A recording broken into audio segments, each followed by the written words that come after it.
day po sa inyong lahat. Welcome na naman po sa another episode ng ating vlog.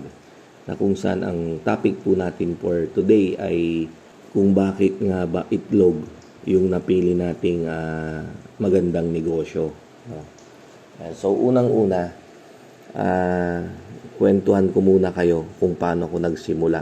Actually, nag-umpisa po akong ang pinakaunang livestock na negosyo ko ay ang pagbebenta ng itlog pugo, which is syempre ako ay nag-aalaga ng pugo at atin itong pinaitlog, and then yung itlog ang siyang binebenta natin. Ayan. So nung mga panahon na yon, mga 26 years ago, so 21 pa lang ako noon. Ayan. So tayo ay nag-umpisang mag-alaga ng pugo. Kaya lang ang problema kasi sa pugo, pagdating ng summer, dahil nga sa bakasyon, walang masyadong bibili. So, yung demand, mabagal. And then, yung supply, marami. Dahil nga sa marami rin yung nag-aalaga ng pugo.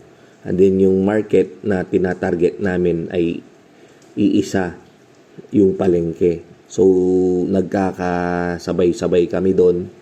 So, matumal naman. So, bagsakan ng presyo hanggang sa ibebenta mo na lang to ng presyong palugi. Pero ganun pa rin, wala pa rin bibili. So, doon ako nag-decide na itigil, itigil ko yung aking pagpupugo. Dahil, nung mga panahon na yon, hindi lang talaga tayo nagpapaitlog ng pugo, kundi breeder din tayo. Nag-breed tayo. And then, yung sisiw, binebenta natin, pati yung RTL. So, parang nakaka-guilty na nung mga panahon na yun, hindi pa uso yung social media. So, definitely, hindi pa tayo nag-vlog ganyan. So, nung mga panahon na yon, yung mga customers natin ay puro walk-in, by word of mouth, na gusto kong magpugo, saan ako pwedeng bumili, kay Sydney, ganyan. So, pupunta nila ako sa bahay, kung saan andun rin yung ating puguhan. Yan. So, yung compound kasi natin, mga around 1,200 square meters. So, bahay namin, and then sa harapan, andun yung ating puguhan. Ayan. So, pupunta sila doon, magtatanong. So, ako naman, magsasalita, sasabihin ko na ganito yung presyo. Tuturuan ko sila, yung literal na ginagawa natin dito sa channel natin, kung paano yung pag-aalaga ng pugo. Well, ang pugo ay from day old, 33 days lang yan, mangingitlog na, mag-start na siyang mangitlog. Ayan. So, unlike sa RTL natin, 16 weeks, and then after 2 weeks, pagdating dyan sa inyo, may mag-start ng mangitlog. Yan. So, sa pugo, napakabilis. 33 days lang, mag-start na siyang mangitlog. Pagdating ng 45 days, palakas ng mangitlog yan. Hanggang 60 days, nag-peak na po yan sa kanyang pangingitlog. Ayan. So, mabilis lang siyang mangitlog. And then, ang pagkakal ng pugo, 8 months to 1 year. Depende po sa pag-aalaga.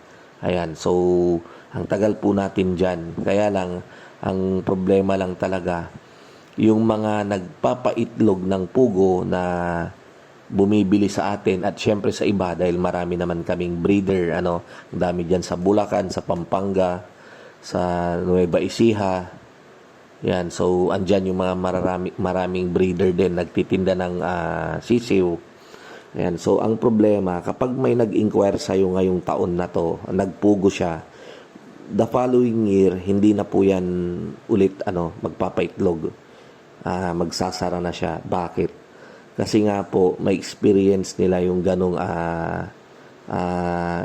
experience, yung walang bibili kapag panahon ng bakasyon. So, parang ang mangyayari, madadala sila. So, hindi na sila uulit. So, ako naman, naobserbahan ko yon for siguro nung mga bandang 6 years na ako. So, nag-decide ako na parang nakaka-guilty. Parang ini-encourage mo sila pag nagpunta sila sa'yo, pero sa totoong mundo naman, sa totoong buhay ay hindi naman siya ganon hindi naman siya ganon kagandahan. Yan. So hindi huminto tayo. Bagkus tayo ay nag-focus sa contract growing, yun nga sa broiler Kasi nga nung mga 3 years pa lang ako nagpupugo, na-discover ko naman na yung broiler, yung contract growing. So doon na tayo nag-start na magpatayo ng poultry, and then nagpalaki tayo ng broiler. Ayan. So hanggang sa hininto ko na yung pagpupugo. Ayan. Ngayon, balikan natin yung pinaka-topic natin. Bakit itlog? Kasi, yun po kasi, itong itlog na puti, or yung itlog ng mga layers natin, itlog ng manok, ang pagkakaiba po kasi, hindi kagaya ni pugo na pagdating ng bakasyon, ang pugo matumal. Pero itong walang bibili. Itong si itlog na puti, meron at merong bibili. Yun nga lang, ibabagsak yung presyo. Yun yung sinasabi ko. Pagdating ng bakasyon, yung going back dun sa old natin, yung old schedule, na pagdating ng March at saka April, yun yung panahon ng bakasyon. So, April, May, ganyan. April, May, yan yung bakasyon. And then, pagdating ng June, enrollment na.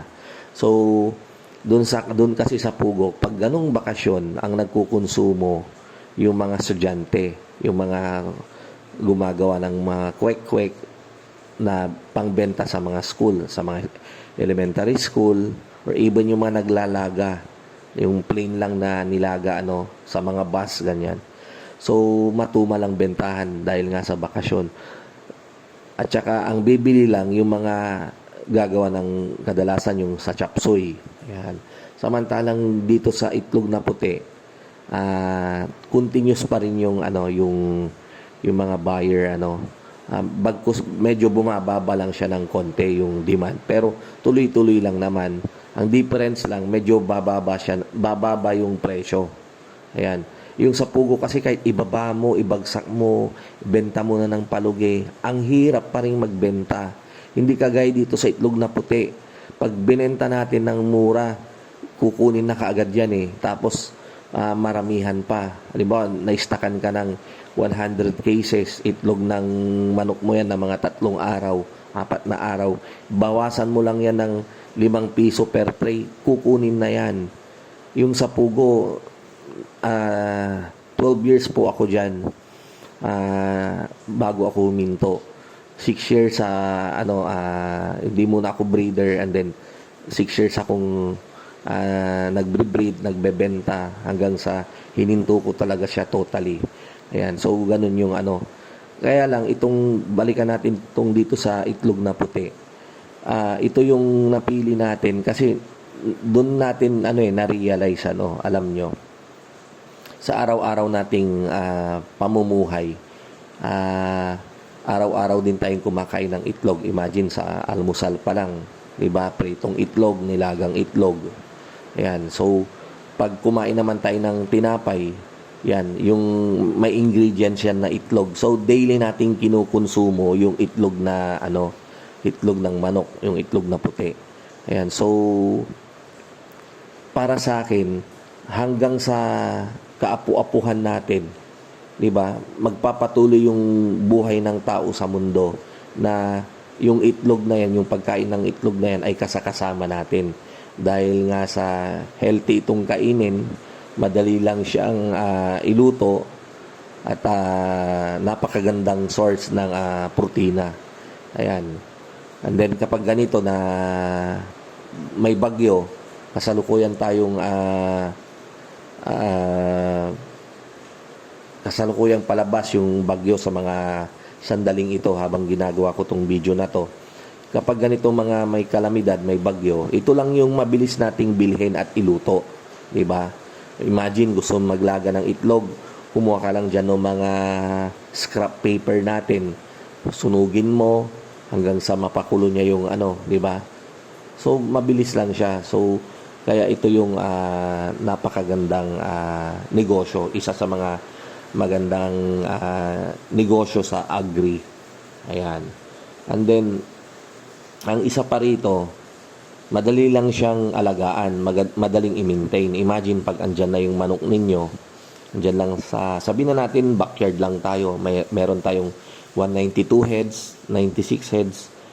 Tayo lang yung mag-aalaga niyan para lang tayo pakainin mo ng umaga, painumin mo, iwan mo, magtrabaho ka, kung sakaling may iba ka pang mga pinagkakakitaan, iwan mo yan, pasok ka ng bahay, nagbe-bake ka, or punta ka dyan sa harapan, sa shop mo, nagwe-welding ka, kung ano-ano yung mga ginagawa mo, hatid mo yung anak mo sa school, importante na pakain mo na, napainom mo yung manok mo.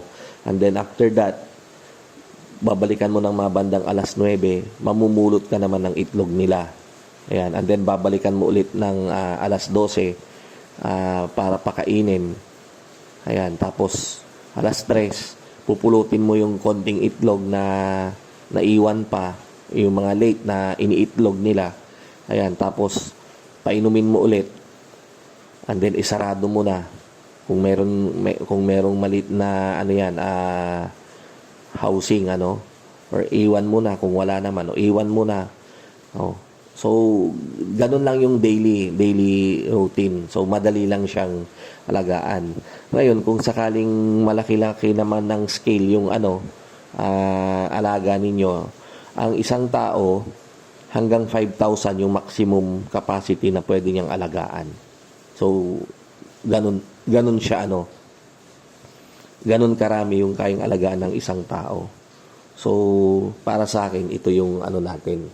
Ito yung isa sa mga magandang agribusiness na pwede nating pasukin at pwedeng ilagay lang dyan kahit sa likod bahay ninyo or sa gilid lang Ayan. So sana nabigyan ko kayo ng idea sa topic natin for today.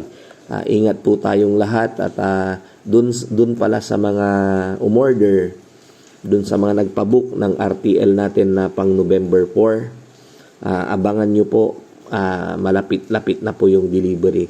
Pagkatapos lang po ng bagyo, kapag gumanda na yung panahon ay agad-agad na tayong mag-uumpisa sa ating delivery ng inyong RTL. So message nyo lang po ako sa ating FB page tsaka sa cellphone, sa number ko, i-text nyo lang po ako or tawagan para doon sa scheduling or ako rin yung tatawag po sa inyo. Ayan. So mabuhay po tayong lahat at God bless us all. Thank you.